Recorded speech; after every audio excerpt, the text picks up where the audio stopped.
With the school year about to come to a close, Bozeman Public Schools will be without Superintendent Rob Watson. As we told you last week, Missoula County Public Schools have offered him the position to be the new superintendent here. Now the Bozeman School Board is preparing to look for someone to fill the empty spot. Cody Boyer met with the school board chair to explain what happens next in Bozeman. Right now, Bozeman Public School Superintendent Rob Watson works and serves about 7,000 students, and that's just in Bozeman alone. Moving to Missoula, he'll be working with about 9,000. The school board says he is well versed for that job, but he will be missed.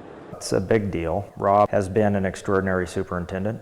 He's been nothing but exemplary throughout our system. Bozeman School District Chair Andy Willett says Rob's set of shoes will be a tough pair to fill. He has left our district in a great spot. Because of that, I think we're very much prepared to take the next steps we need to do with the district. He says the superintendent isn't leaving the school nor the rest of his community ill-prepared. I think it's more far-reaching than the district, frankly. The community at large or as a whole is going to miss him as well. I know he sat on the hospital board, United Way. Watson also had his hands in local early child literacy and the construction of the new high school. It's been a very ongoing project that Rob's been very instrumental with, and we're going to miss his leadership in that. Watson's departure will mean something else to Willett and the rest of the board.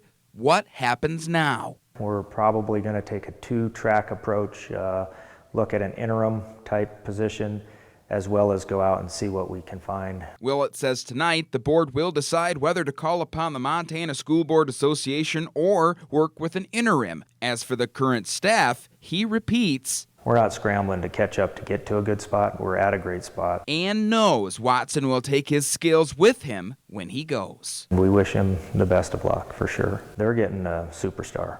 Watson told me although he has accepted those pending contract negotiations, he cannot talk with us yet until the terms of those negotiations are set in stone. In Bozeman, Cody Boyer, MTN News. And Willis says the board hopes to have at least an interim school superintendent by the end of this school year as they roll over to the next administrative school year in Bozeman. Hard to believe we're already talking about the end of the school year, right? Yeah.